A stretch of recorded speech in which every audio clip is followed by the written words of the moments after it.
I wanted to create a film that had the ability to have social impact and social change, right?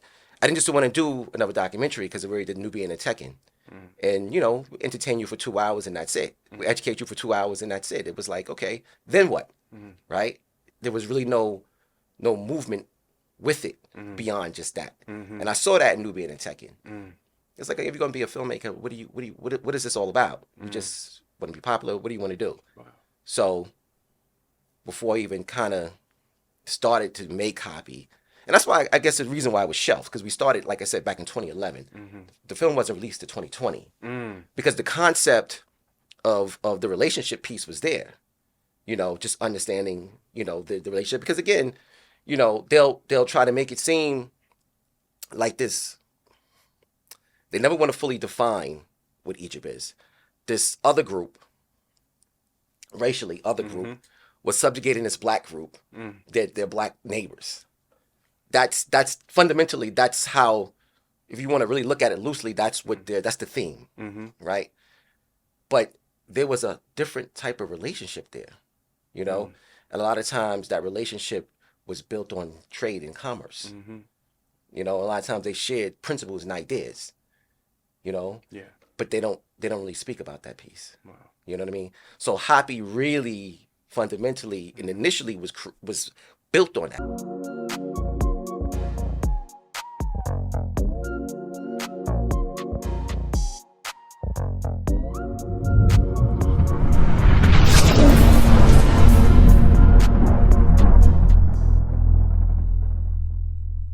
Good people, what's up, what's good, man? Blessed be your host, Caleb Smith. Today we have a very special guest in the building, man. Shout out to the great Dr. Kaba Kamene. Great recommendation, and I've been seeing this brother's work for a minute, working with great people like Amadeus Christ, Dr. Kaba, Professor James Small, our guy Amadeus Christ, and Miss Felicia, shout out to you. Sent me the link to the doc, man, The Role of Economics in the Development of Civilization. And I played that, man. Those 2 hours, crazy. Brother Taki Grant, how you feeling? Feeling good. Yes, sir. Happy to be here. Yes.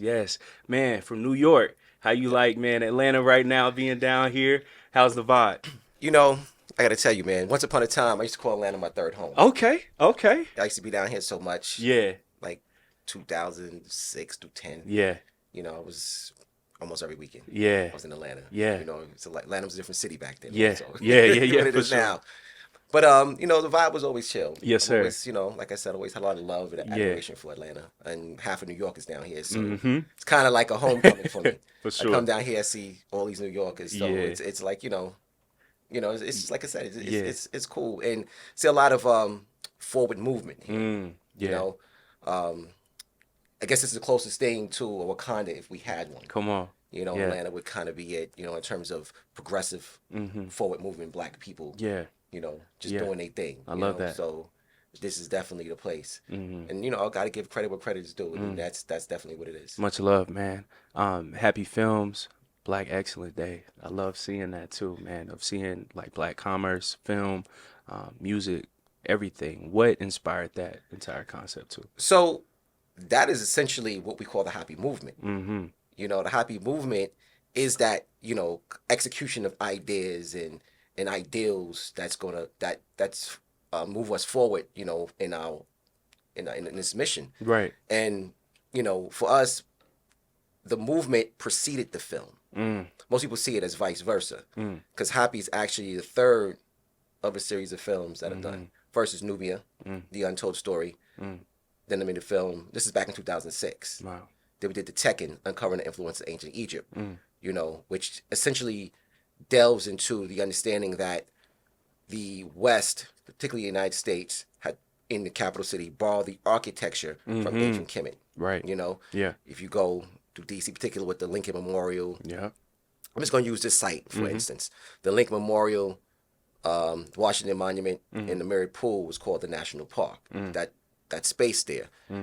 That is a replica of what you find in a place like Karnak, the Karnak Temple Complex in Luxor and Kemet. You know what I mean?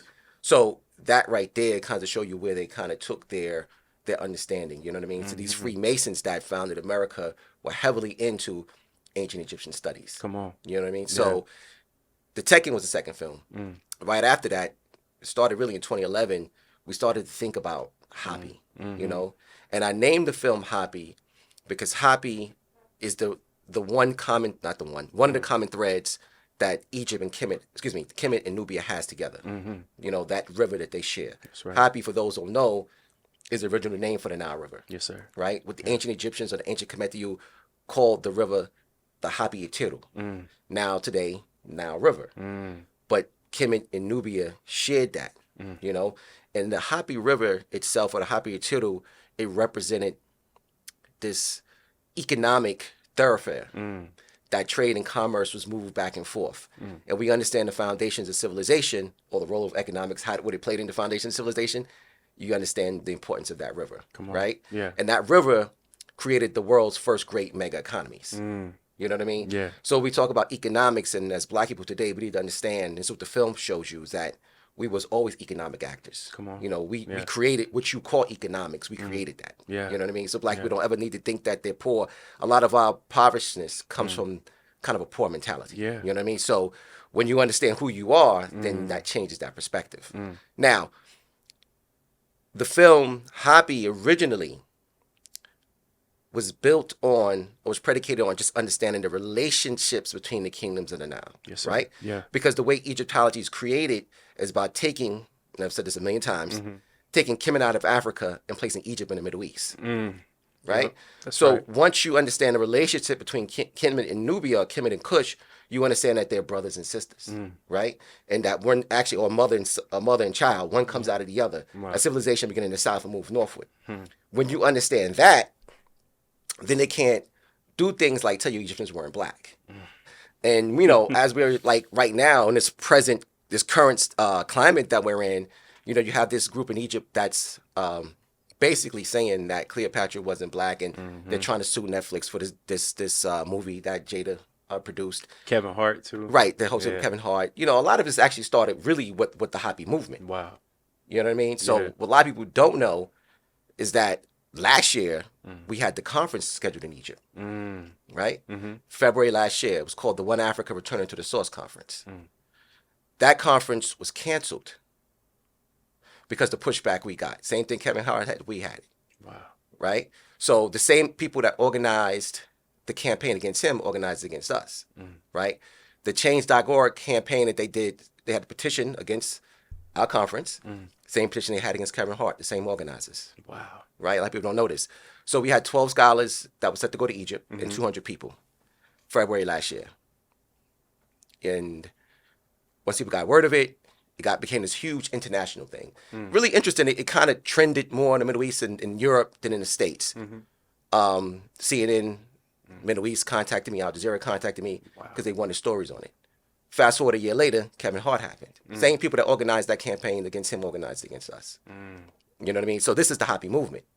So for me, to answer your question of, you know, in closing, so I wanted to create a film that had the ability to have social impact and social change, right?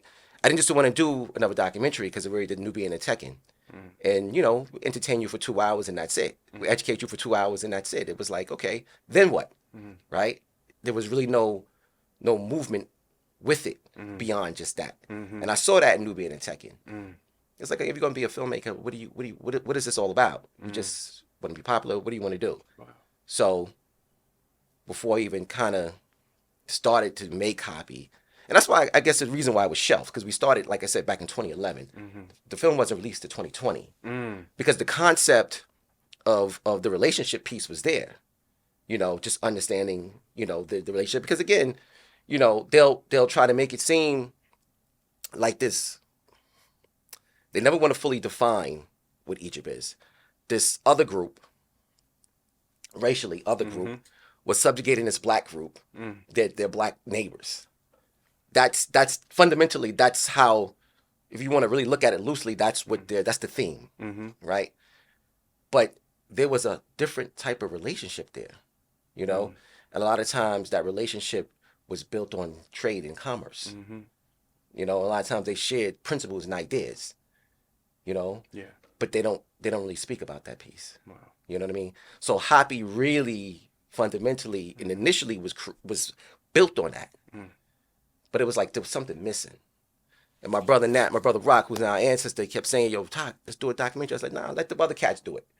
You know, because like, you got to come back out. I was like, nah, you know, there's people out there doing their thing. I'm chilling. Kept talking. I'm in parties, and I was seeing him. He like, yo, da da da. I'm like, oh, come on, man, I'm trying to party. you in my ear talking about making films, documentaries. I ain't on that vibe right now. And then one day I saw him, and he was like, yo, this economic thing. And I was like, shit. Started thinking, I was like, you know what?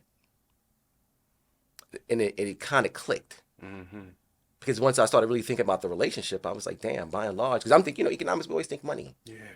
You know, we don't think what the fundamentals of economics is really what's dealing with your ecology. You know what I mean? The ecology, you know, your environment. That's right. You know? And when you understand the relationship between the old and the new, or the ancient and the present, you understand that we must find our happy river of today. Come on. You know what I mean? Yes, sir. What is our ecology of today? What is our economic ecology? That ecology, economics, ecology, all those things make sense. Everything we know in this life is economics. You know, and fundamentally speaking, when you think about economics, you think about your relationships between people. That's right. You know what I mean? So you think about, you know, everything we have is an economic exchange. You know, when, you know, you're somebody's friend, or lovers, or boyfriend, girlfriend, husband, wife, generally speaking, you know, relationships pass or fail if the economics ain't right. Dang. You know what I mean? Because you feel like you're getting shortchanged, right? You're not getting the reciprocity that you feel like you should get based on what you're giving out. It's economics. Our relationship between, you know, God, with us and God is economics. You know what I mean? You're praying, you're doing these different things, and you're expecting something in return. Universe, everything's economics. Wow. So we start to think of the bigger picture. It's like, shit, it was already here. So then we went into full production. You know what I mean? But at that point, we were already like, what is this movement going to be? So between the film, the podcast, the newsletters, the conferences, you know, all those different things is a part of the movement. Yeah. You know what I mean? The trips, everything that we, you know, that we do. You know what I mean? So when the conference, to go back for a second, in Egypt was canceled, we moved it from Egypt to Detroit. Changed the name from One Africa, Returning to the Source. And the One Africa, Returning to the Source essentially centered around the understanding that all African cultures are connected via linguistics, art, you know, and there's actually an exhibit now in the Metropolitan Museum of Art in New York. And it's called The African Origins of Civilization. It's giving tribute to Cheikh Anta Diop's work, because he's one of the first people to speak about the connectivity of African cultures, Yes, sir. which basically eliminates any notion that Egypt's outside of Africa. You know what I mean? Yeah. So it's this huge exhibit in the museum. And that conference in Egypt we were doing, Return to the Source, the theme of that conference was around that understanding. The presenters were going to present works on, you know, the language. He's my brother, Asar Imhotep. Shout out to Asar Imhotep, one of our greatest young cat linguistic expert. But he deals with that a lot, you know, showing the different language families and language trees. And in Africa, you can't show the Meta-Nexia outside of Africa. You know what I mean? You can't show the correlation there. And, you know, matter of fact, we interviewed Theophile Obenga a few weeks back, who was understudy of Cheikh Anta Diop, Dr. Theophile Obenga. And he was like, yo, we're not going to debate race with them no more. We proved this already. That's right. You know, back in 1974 in the Cairo Symposium, you know, when we did the melanin dosage test, which showed the melanin count in the royal mummies was overwhelmingly black. It was like, we're not going to argue this anymore. It's like, that's not even a point we want to even discuss with them, you know? So conference was canceled, or it was really shifted from Egypt to Detroit, and the theme was changed from One Africa, Returning to the Source, to One Africa, like, you know, power and unity. Love that. And this is essential because one thing that I learned in that process was that, and this is a cliche, but we're only strongest as our weakest link. That's right. And in order for us to move forward, we gotta be unified. And with that unification is our power. That's right. So initially we had the happy with the single happy. So you know what? We're gonna bring in the real happy symbol that shows unification. For those that don't know, this symbol here, you find seated under all the seated statues of the rulers in ancient Kemet. And this symbolizes Samatawi, or the unification, right? You have the papyrus and lotus plants being tied together. Now that symbol itself represents unity. Without this, there is no Egypt. There is no Kemet. That's right. Everything was predicated on unification. The whole system, society was based on unification of different African tribes of people because they understood, like, yo, we have different people, different cultures, different understandings of God, different ways, different languages. In order for this to work, we got to be unified. So the problems they face then, problem we face now, they face then. But they were able to kind of put a lot of the differences to the side and work, in unison and be like the world's great, longest lasting civilization. Yes, sir. That's powerful, man. And during this time, right, we have business coaches and people talking about entrepreneurship, but what I don't see is people merging entrepreneurship with knowledge of self. Why is that so important? Because, man, seeing this doc, I'm like, bro, Taki is a genius because he just merged entrepreneurship and business and commerce with knowledge of self as well. Man, I can't take credit for that. Yeah. I'm just fortunate to be around a lot of great thinkers. Right. And this one particular thinker, Dr. Leonard Jeffries, that's his pyramid analysis, economics, politics, and culture. And when you really take that formula and you match it up against every civilization, you can understand who they are. Just by the breakdown of that. Like, for instance, if you look at, oh man, where we start? We start here. The culture of white supremacy built America. Yeah. Everything in America was founded on white supremacy. Yeah. Right? By that culture, you understand, you can look now to the economics, right? The economics is built on what? The transatlantic slave trade. That's right. Free labor and taking land that didn't belong to them, right? Their politics, which was used to now manage that economics, was put in place by legislations, by other things. So now that they can keep their power intact, but it's just all predicated on their culture because your culture really defines how you spend your money. That's right. Who you spend your money with, how you do your politics, who you try to keep subjugated through your politics, all these different things. You know what I mean? So that's what it is. You look at, China just 50 years ago, China was a third world impoverished country. Wow.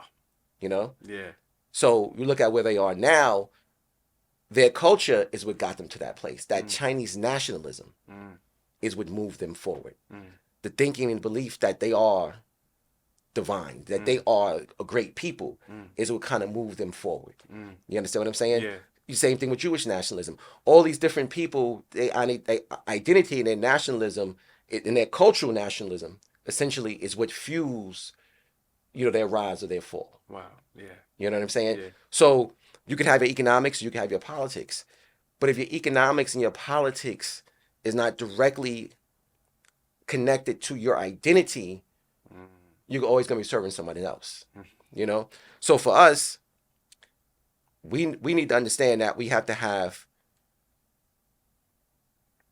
strategy and finance to be successful. You need to be aware of who you are, because now you'd be like, you know what, I'm Black and I'm proud, but I need to actively seek Black people to work with. I need to actively seek like-minded Black people who I can collude with, so we can work together in a unified front to make our point, to create the civilization that we want, to create the life that we want. Because you can't do it alone. And if you think you're gonna be able to do it alone, you're sadly mistaken. And sometimes or often you kind of see that in our community. We lost the identity of working together. We lost the identity of knowing how to trust one another. And I think a lot of it kind of starts with trust, because we were taught not to trust one another. We were taught that, Black people, you know what I mean? And not only here in America, when you look at a lot of Black people around the world, we were kind of taught that. And a lot of it's been taught, simply through religion, through media, telling people, showing pictures of white Jesus, this is God. Once you believe that's God, and they tell you the opposite of God is the devil, the opposite of white is black, subconsciously, what are you going to think? You put two and two together. You put two and two together. You think, shit, if God is white and I'm black, I must be bad. You look in the mirror and you hate everything that looks like you. Like Malcolm said, they told us to hate Black. We hear that statement, but it's just always overlooked. We don't look at it as being how profound that is. Yeah. You know, like he said it. They made you black. They made you hate black. Then you turn on the TV. 4 shot here, 4 shot there. This, that, and going on. And you be like, why'd that happen? Sometimes the problems and solutions aren't that difficult. Yeah. Sometimes they're real simple. Yeah. I think the more complicated we make it, the more difficult to find a solution it is. But sometimes they're real simple. It deals with essentially love and hate. And this goes back, excuse me, to your question about cultural identity and knowledge of self. Knowledge of self corrects a lot of the problems for us. Loving who you are, loving who we are, corrects a lot of those problems. Yeah. Because once you love yourself, you love what looks like you. You love your community. Yeah. You want to do right. You want to make sure you want to take care of your home. Yeah. And not just your home figuratively, not just home literally, but figuratively as well. Right. You just have a different perspective once you love who you are. You have, not to use, I hate the word hope, but you have a sense of purpose. That's right. So that really, and it starts, for us young, because the indoctrination starts young. Or the misindoctrination, it starts at a young age. That's right. And I can say it because I was a product of it. We're all products of it. Yeah. Because I mean, when I say I was a product of it, literally, I remember the turning point. I remember loving white folks and having white heroes. I remember that. Like, thinking white women were beautiful. I remember that phase in my life. Wow. I remember the point where all my heroes looked other than myself. Not really, essentially loving what black people look like. Yeah. Or loving black culture. I remember that. I also remember when that light bulb came on and everything just changed. Yeah. And I was like, okay, I see what this is. Kind of almost plugging in and out of the matrix. That's right. There was a point for me literally when that happened. So I know, and this is not just continental African Americans, this is black people all around the world. Because colonialism, I've been really aware of this, but colonialism has the same effects as slavery. Or maybe even worse. Yeah. Yep. So continental Africans are going through the same thing. Yeah. Brothers and sisters in the Caribbean are going through the same thing. Indoctrination. It's not just, not just here. Cats over there bleaching their skin. Yes. Literally. And they have billboards for it. Yeah, literally. Yeah. It's just powerful. People be like, oh shit, they hate themselves to that extent where they go get bleaching cream and they bleach their skins. Yeah. Yeah. That's amazing. Yeah. But it's real. It's real. And people sit in front of you and say there's not a problem. Yeah. Then you be like, no, you're wrong. There's absolutely a problem.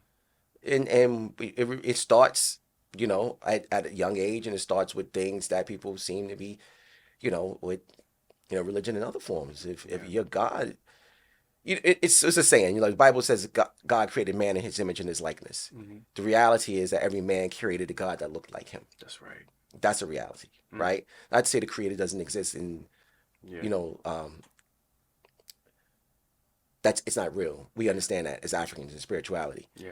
But in terms of these different theologies, each man created something in his image and his likeness. And when you begin to worship or follow a God that looks other than yourself, you essentially are following that man. That's right. And you're praising him. Yeah. This is why for Africans it's important for us to identify what looks like us. That's right. Yeah. And that is the apex of that pyramid triangle or that pyramid analysis, which now once we have that, then our economics and our politics look differently. That's right. That's powerful, man. And church, of course, right? Throughout Africa, in the South especially, it's the Bible Belt. Everybody grew up going to church. 9 times out of 10, it's a white Jesus.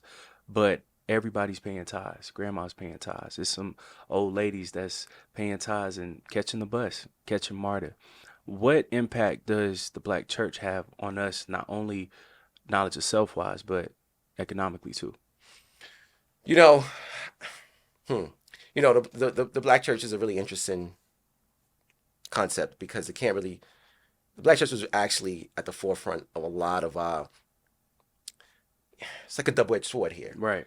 When you think of terms of like SNCC, other organizations, the Deacons for Freedom, a lot of those things came out of the church. you know, Mhm. and it's important for churches to have that identity of blackness. Mhm. You're not going to take. Let's just be frank here. We're not going to take Jesus from black people. Yeah.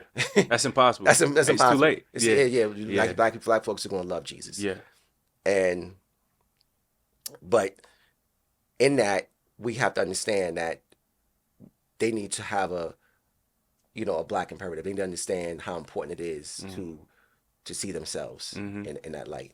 In terms of the economics, in the church, and I can't knock, every church. There's some Yeah. churches were community based Mhm. and they help the people. Yeah. A lot of these mega churches now are very different. Yeah. So it's kind of like, I can't don't lump everyone in that basket and be like Yeah. they're all good or bad. Yeah. I will say this though, just because you paint Jesus black don't make it good. Mm. You know what I mean? So That's a good point. yeah, Yeah. European is European. Mhm. Painting a different skin complexion doesn't make it Mm. who you are. Mm. And I think we kind of run into that thing. You know what I Yeah. mean? If he's a Jewish carpenter, Mm. he's still Jewish. Listen, Jews run the world for a reason. Mm. And it's simply, if you are assigning yourself to religion of Abraham, Isaac, and Jacob, and this is the pathway that you follow, and that is what they created, who has control? You know what I'm saying? So in order for you to break out of that, you have to give that stuff back. But it's something that is going to be very difficult for some people to do. But I'm not getting into no debates with 80-year-old black women. You can. But once upon a time, we used to do that. But nah, Yeah. we're not doing that anymore. Nah, I feel So you. we got to kind of figure out and find places to meet them. That's right. And certain things that we are aligned on. And going back to Malcolm, we need to kind of get out of our dogmas, our religious kind of debates, and kind of find commonalities. Yeah. And figure out places we can work together. Yeah. So, we need to sit down at tables and be like, all right, listen, I ain't going to start getting into your religion, but we need to understand that we have a problem in our community, and what can we do collectively to work together? Come on. And that's it. That's it. And for us, that is essentially the soul, the spirit of Happy, that unification, Yeah. or that power and unity. It's beautiful. It comes from that. It comes from just figuring out ways that we as black folks, regardless of what our differences are, what our belief systems are, that we can find commonalities to work together. Yes, sir. Energy is currency, right? In Yes, the sir. doc, you spoke about that, broke that down. It was excellent.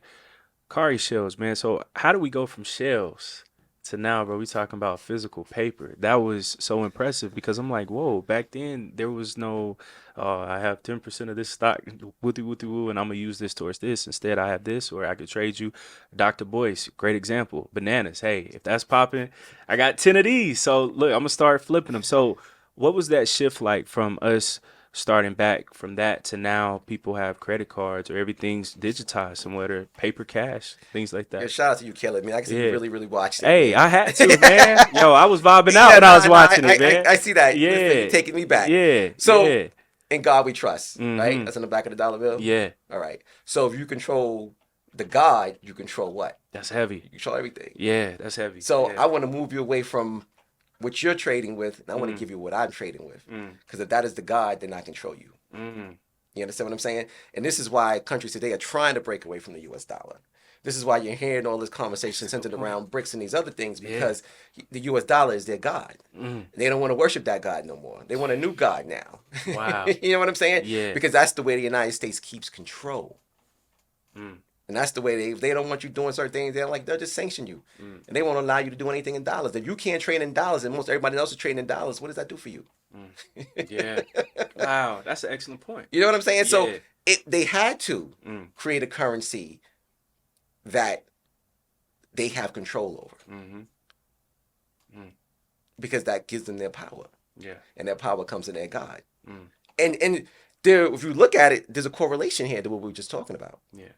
You know what I'm saying? Between religion and controlling people. Dang, that's deep. God is on the money. God Yeah. is on the money. For them, God is the money.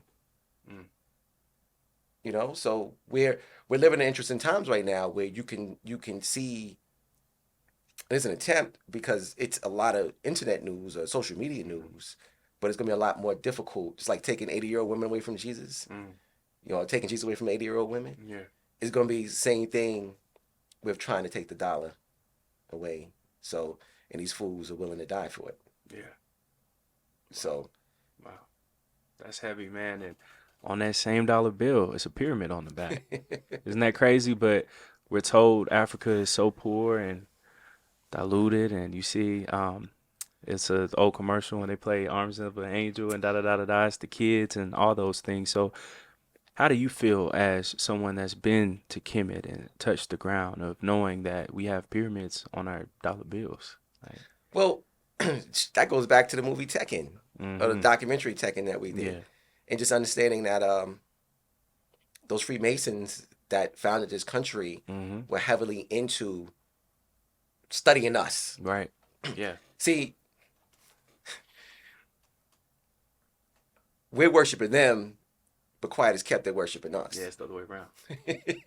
I know. Hey, it's a trip when you really think It's about a trip. Yeah, It is. yeah, It is. And I remember when I was a little boy, my father used to tell me all the time. He said, like, when Freemasons go to the Vatican, they see the Black Madonna and Child. that's right. And some of them can't handle that. Mm, It blows their minds. And you really want to get technical about, Jesus is Heru. yeah, So it always comes back full circle. yeah, You know what I mean? But what we try to tell our people is we were the one who our spiritual systems, our African great thought produced religion. What we were doing, we taught people these things. They changed the names, they changed the stories, somewhat, and they then created religion around them. The only difference between us and them is we understand our folklore, our African great thought to be just that, yeah, not to be taken literal, right? They've taken those stories literal, and now they control the world with it. What happens there is when you take it literally, you lose the essence of the message, right? yeah, Because if I speak to you about the virgin birth, people say, oh, this woman had no sex. yeah, She conceived a child. yeah, She birthed this child. But when you understand the creation of the universe, you understand that's what they were talking about. You know what I'm saying? Out of darkness comes light. It's talking about the birthing of the universe. wow, Something so much far deeper than just a woman and a child. But the way the ancients could explain that story was they took certain concepts that were very familiar with them. yeah, They used the woman and the child to explain this story of creation. So that virgin birth story is a creation story. You know what I'm saying? But again, you're taking literally, you miss that. yeah, You miss with the concept of the Messiah. You miss all those things when you take it literally. yeah, So it's important for you to come back to who you are, because then now you can learn the lessons of the lesson. You know what I'm saying? where it came And, from. and that's what the temples were. Temples are universities to be able to teach you those lessons. But when the foreigners were given those lessons essentially to civilize them, it wasn't, they missed certain parts because they weren't students, they weren't initiates, hieroglyphs in the mystery systems. Yeah, So they only got pieces of it. And for those who did know, understood the power in it. yeah, So the power in it was to control people, or what used negatively to control people, not to help people, not to grow people. See, for us, it was to raise you up or to civilize you. It was to raise you up to your God consciousness or your God self. For them, it was like, okay, we can control the masses of people. Because if we get them to believe this, don't do this, don't do that, we have control of them. And that's what it was for them, what it was for. that's heavy, man. In the doc too, man, I might get his name wrong. Was it Hakuf's tomb? I think. Yeah. My man, All right. Harkuf.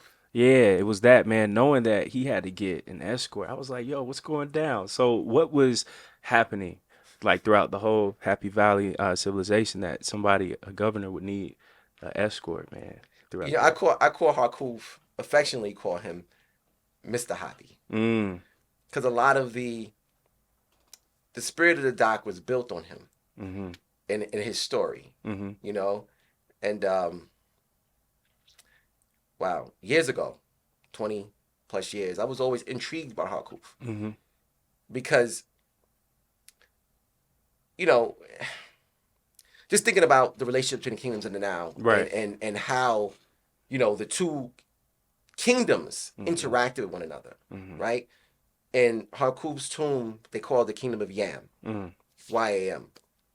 Most archaeologists, anthropologists, Egyptologists will assert that Yam is ancient Kerma, Mm-hmm. right? Kerma is like on the, well, now would be like the third cataract of the Nile, Mm-hmm. northern Sudan, in a place like Dongola, Gotcha. right? So it's this entire city complex that was there. Most of it today is in ruins. Mm. But if you go there, you can still see this massive city, actually two parts, and is centered around a structure called the Dafufa, Mm-hmm. which is a Nubian, a modern Nubian word, which means the elevation made by men, or just a Mm. building, Mhm. right?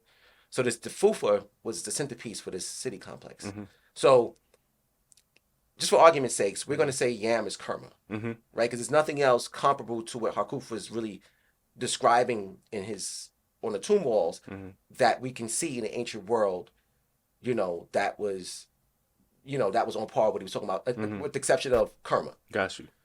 So, and Kerma is a more modern name, so they believe Mhm. that Yam was probably the ancient name. Mhm. So we know that just looking at what Harkuf says, and we're going to take the ancients, Mhm. we will take our ancestors' words for it. We're not going to take Sure. anybody else's words for it. He speaks of this relationship that they had. Mm. You know, like they were digging each other. It wasn't like Mm. they were at war with each Mhm. other and there was hostility and they hated one another and Right. and they were trying to kill it. You know what I mean? Mhm. So you first let's just put that on the table. Mm. But if you go to Egyptology, they're going to tell you that Kemet invaded Kerma. Hmm. Right? Now Yeah. there's truth to that though. Mhm. But there's a reason for it. That Kemet invaded Kerma and they were always at odds with one another and they were Mhm. back and forth, the kingdom of Kush, and they say Kerma was the capital of Kush, Mhm. and these two kingdoms were back and forth hating each Mhm. other. That doesn't make sense when you look at the Harkuf story. Mhm. There's something in it that's missing, Wow. right? And this is where Hapi came in. And this is why I call Harkuf the spirit of Hapi, because his story is what motivated me to dig deeper Wow. and try to understand what really happened. Mm. Because it just don't make sense Mhm. the way they explain it when you read his story. Then when you read further in his story, he explains that, you know, the king of Kerma, or king of Yam, gave him an escort Mm. because, you know, down when they would go to Kerma, Yeah. they would take the river, which is the easiest pathway. Mhm. But they didn't have any goods with them. Mm. It was like, okay, we could just go because we were kind of like empty-handed. But coming back, they'd be lading with stuff. Mm. So it was like, yo, now you're a beacon, like you walking around, you know what I'm saying, with diamond chains on. Wow. Stick up Yeah. kids is looking, they're gonna get you. You know what I mean? Facts, They're gonna facts. tax you, you know. So he's like, yo, I ain't getting on back that bad river because they going, you know what I mean? So I'm Straight like, up. that's it. Don't even worry about it. Wow. I'm gonna get you with an escort and they're gonna take you back.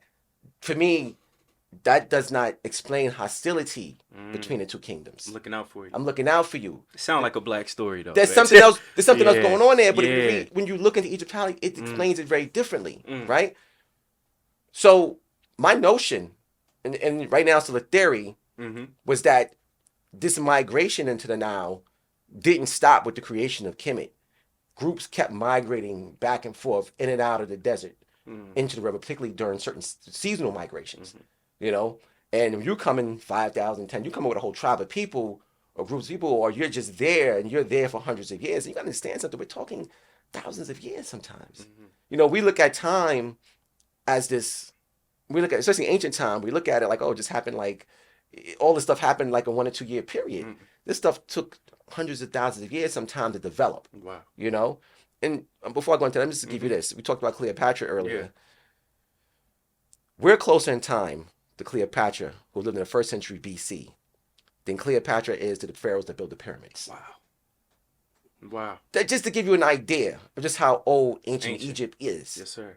You know, and we don't even really think in terms of what that is. Mm. You know, we see it and we just lump everything into this kind of this one period. Yeah. But you're talking thousands of years.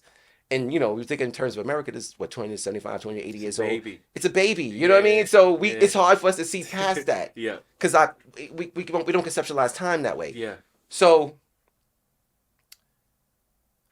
these during this period, particularly periods of instability in ancient Kemet, what they call um, intermediary intermediary periods, these groups from the west would come in, and they would seize control of the Middle Nile region.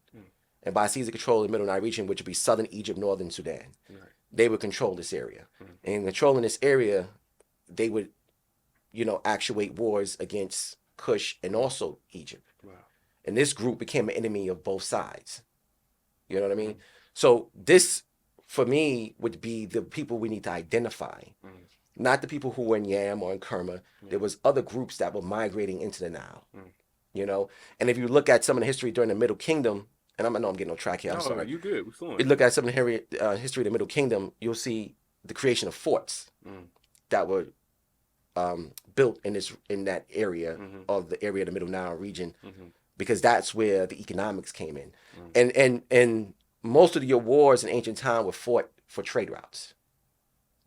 Most of wars today are fought for trade routes. Come on. Yeah. You know what I mean? Yeah. Everything we're doing is always for money. You know what I mean? In a sense, this whole war in Ukraine is it's because of, what the minerally rich eastern region of Ukraine holds that Russia wants. Right. This soon to be war in Taiwan is for the semiconductors that Taiwan produces. Wow. So Taiwan's the largest producer of semiconductors anyone in the world. I think it holds like 90% of the world's production of semiconductors exist there, and China's trying to produce that or reproduce, but they can't.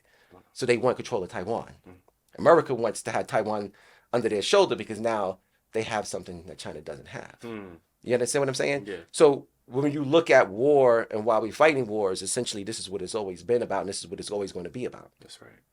Especially when wars cost money. You're not going to fight a war that's going to cost money if you ain't going to make money. America got into World War II because of the economic position they put them in. We're in the Great Depression. You know what I'm saying? And not only that, but after World War II, the U.S. dollar became the world's general currency. It's not by accident. Not by accident. Yeah. They knew what they were doing. Yeah. They knew what they were doing. And not only that, the United Nations is in New York. The IMF is in D.C. All these different things happened after World War II, because what the term goes with the for the victor comes the spoils. So that's what this is. Yeah. And that was an ancient thing also. Yeah.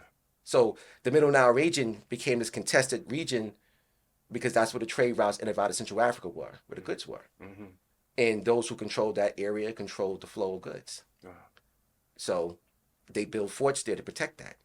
But what they don't tell you, what they don't like to say, that the forts were not just occupied by ancient Egyptians or Kemetu, they were occupied by Kushites as well. So they had a common interest. And they both had garrisons there. So they had a common enemy, which they don't like to identify. Yeah. But once you understand that there was a common enemy and they shared this thread, this common thread, do we understand who we are?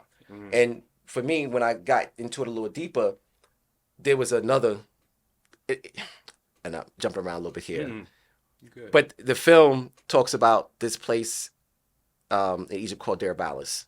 Yeah, that was actually going to be my next question, so that's perfect. Right? Yeah. So in Deir Balis, you have these different groups there. Yeah. So it don't make sense to me how you could be here in Egypt with the people you're supposed to be fighting. It don't make sense. If you at war with Kerma or Kush, if you're at war with them, how do you have countless numbers of Kerman Nubians there who were not enslaved? You had royalty there. They were part of the regular population. When you are at conflict with that same country, it just don't make sense. Or there's a part of that history they're not telling you. And these people are holding high positions. So the only notion for me was those people who are there were refugees who were pushed out of their country by that same group we're talking about. Because after the war with the Hyksos, who were invaded Egypt to control the northern trade routes out of the Delta into Europe, into Asia Minor, and into Western Europe, they invaded or they recaptured that homeland for those people. Yeah. You know what I'm saying? Who they've always had a relationship with, even from the time of Harkuf. Wow. Now, if you want to think in terms of time, the point from Harkuf to that point is 700 years. Harkuf is, he's 6th dynasty. around say 2100, around that 2200 BC. We're talking 1600 BC. So, yeah, like about 700 years. Wow. So you'll see it and you're like, okay, Harkuf and Deribal, it's kind of all the same thing. No, 700 years different there. Wow. Like I said, Cleopatra and the pharaohs, that's almost 3,000 years. You know what I mean? Wow. Or if you look at the difference between King Tut and the pyramids, it's 1,000 years. Pyramid building and King Tut is 1,000 years difference. But it's all Egypt. It's all ancient Egypt to people who don't know. It together. You just keep thinking, but you don't realize that's 1,000 years between the pharaohs who built the pyramids and King Tut. They looked at them as, as ancestors. And it's interesting. We talked earlier about identity and knowledge of self. Right. That was a place wherein knowledge of self was super important. This is why they identified it in art. This is why they were so, hell bent on recording the history. And not only they record the history and they record it in different dimensions, 1-dimensional, 2-dimensional, 3-dimensional objects. Wow. So you could see it. Yeah. And everything was in color. Everything looked like this. Nothing was the color of stone. That's how you know another reason no black folks did it. Yeah. They painted everything. That style in it. Yeah. Everything was painted. Yeah. I mean, now you go, because of weathering and other things, you won't really see the color, but certain places you'll go, the color is still there. Right. They were extremely expressive with color, with flavor, just like black people are. Yeah. You go to West Africa, you see the same thing. But for those who are trying to steal the history, they want it to be beige. They want it to be the color of stone because it doesn't identify.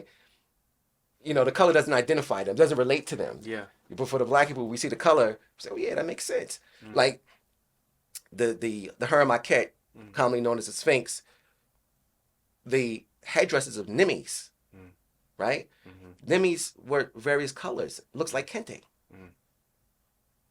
You know what I'm saying? But you won't see that just looking at it in the state of the color of the stone. Right. But if you understand, if you could visualize what that looked like, the black face with the various different colors, you see a black man with a kente cloth on his head. That is a Nimis. Wow. You know what I'm saying? Now it comes back and you orient yourself back to who you are. But getting back to the ancient Kemet to you, a person like Thutmose III, who we talked about in the film, Yep. he would look at someone like Menchu Hotep, who was an ancestor to him, who lived probably about 700 years prior to he did. And he would look at that person and be like, wow. And look at his statues and his works and things like that. Man, I want to be like him. Yeah. You know what I'm saying? Because he was someone who was a liberator, this great African warrior. And you're like, wow. Because the history was there right in front of you. And as someone who would be a student and raised in Pharaoh's house, you would be taught all this. And you read them, actually you read the writings or the Demotic or the Hieratic. You read the inscriptions and things like that, and you just see the statues everywhere. You're like, yo, you're walking around in your glory. Confident. Yeah. You know what I'm saying? Because it was all around you. Everywhere you went, you see these great, your great ancestors that fought these great battles and, who liberated you and things like that. And you were like, shit, these are my heroes. Wow. And you were living in that environment. Yeah. Yeah. So it produced that. So, it didn't take much to produce these great leaders because you just woke up, rolled out of bed, and it was right there in your face. Yeah. You know what I mean? So everywhere you looked, you saw God, an image of you. You know what I'm saying? And that's what made it powerful. Yeah. I love that, man. Why do you think that taking away Kemet from us is so dire for European society, white supremacists, and then also knowledge of economics as well? Man. Wow. I tell you, man, Kemet is the answer to a lot of things. And Kemet challenges a lot, and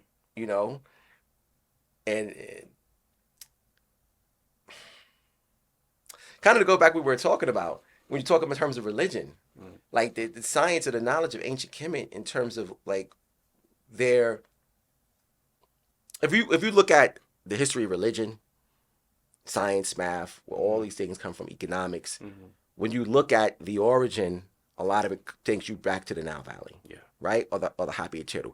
You're in the Happy Valley, right?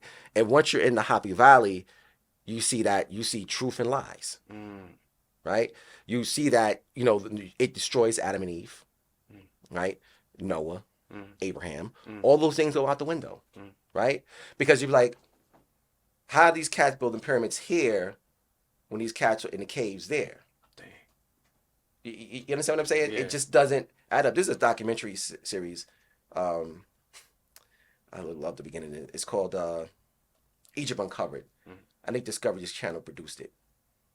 In episode 1, volume 1, episode 1, you know, it's like it's thundering and it comes on, and it says over 4,500 years ago, modern Europe was in the Stone Age.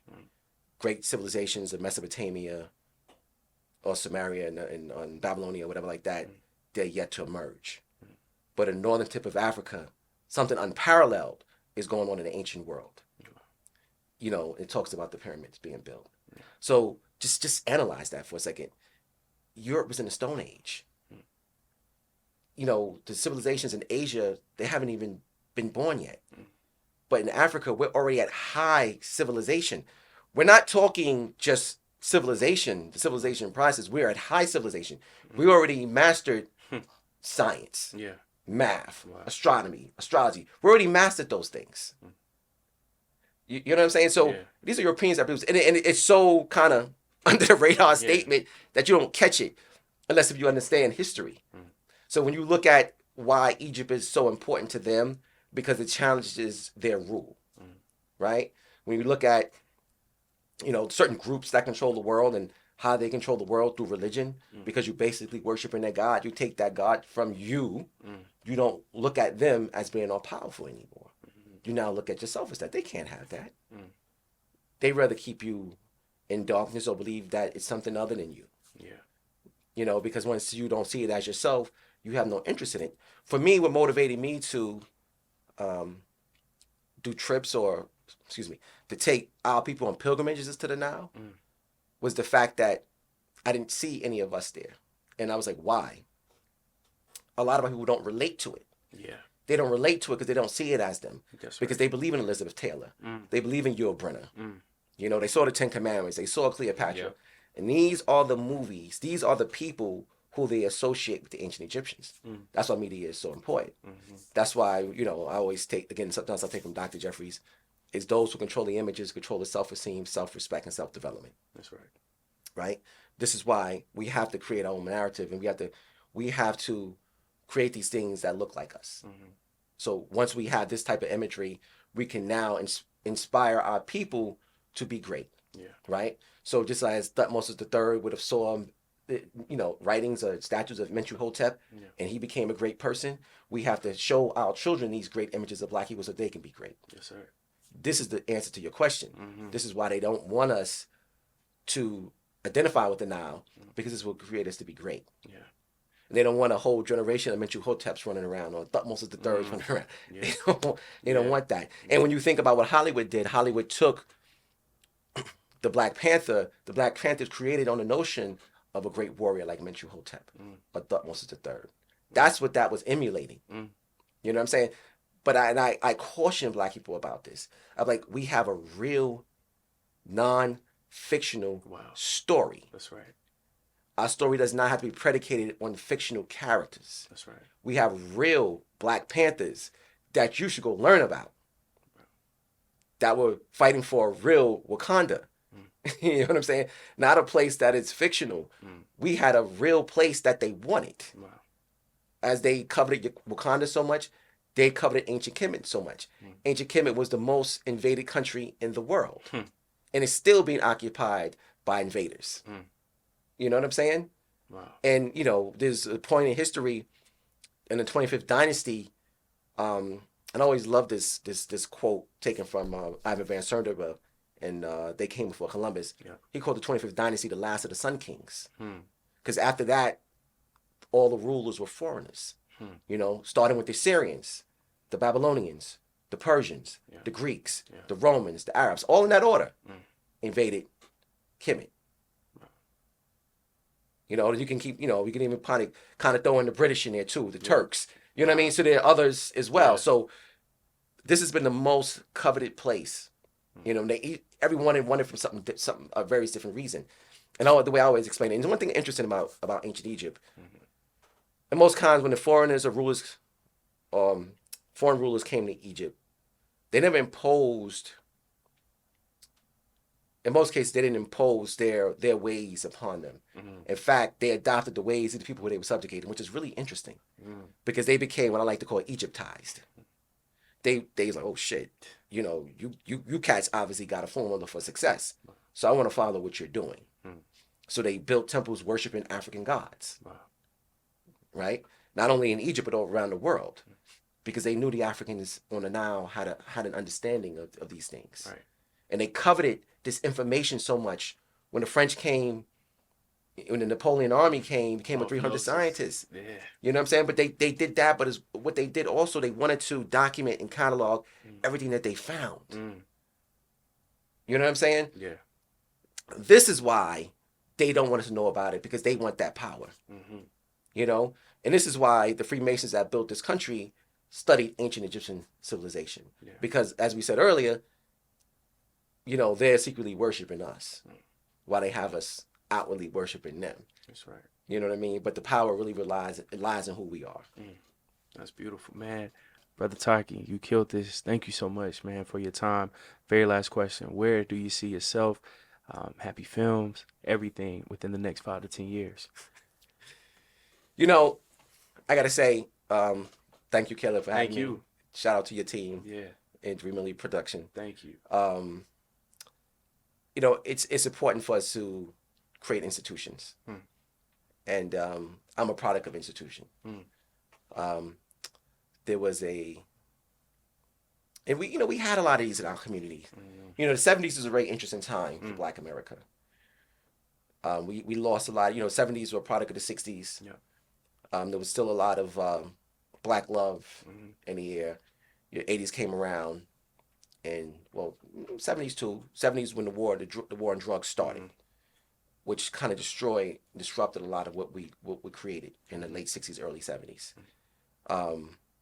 Continued on through the 80s. But in the midst of that, there were still great institutions that we had in our community. In New York, we had like First World, African Poetry Theater, Slave Theater. You know, I know we had Black Madonna. A couple of places they had these type of institutions. I lived close to the African Poetry Theater. My close friend I grew up with, Sekou, his father was the director. Hanson's now Baba Watusi. And like that place is where I came in contact with the greats. Wow. You know, I met Dr. Jeffries there, Dr. Clark there, I met Malana Karenga there. And just was there for countless other activities. Yeah. You know, when I first got involved in taking people to Africa, Baba Watusi set me up in terms of showing me how to do it. Wow. You know what I mean? So those institutions are important. So right now we're working on things like that to continue in the spirit of that, you know, so we can have these centers that people can come into and that we can gather, you know, and be ourselves without worrying about, you know, this and that. You know what I mean? It's important for us to have our own spaces. Yes, sir. So it's one of the things we're working on. I love that, man. And the doc, man, where can everybody tap in, purchase the doc, watch it, support events as well? Absolutely, absolutely. You know, everything is happyfilm.com, HAPIFILM. They can definitely sign up for the newsletter there. Yes, sir. We encourage everyone to do that because that's how you stay connected. Yes, sir. To everything that's going on in the world, the hobby and the hobby movement. You can also get all the hobby merchandise. Yeah. You know, which is extremely important, understanding who we are, because there's a whole science to the shirt and just what we went through, talking about the whole thing earlier with Kevin Hart, this Cleopatra movie. We just happen to be at the forefront of that, the tip of that spear. So, you know, this has a lot of meaning to it. Yeah. You know, outside of just something nice. Yeah. You know what I'm saying? So, the merchandise is there. The film is definitely there. Not only on DVD, but also streaming. Yes, sir. You know, we can get it digitally. Yeah. We can stream it. We can download it. Or you can use one a physical DVD. You can do that. Nubian and Tekken also available on the website. Everything on the website. And next time we're going to do an event, Yeah. it'd be up there too. Yes, sir, You know man. what I mean? Bro, Brother Taki, I appreciate you, man, greatly. I had a great you. time, man. Y'all make sure to follow, support, show him love. He's doing major things, and man, it's just the beginning. Make sure to like, comment, and subscribe. Blessed be your host, Caleb Smith. See you guys soon. Peace.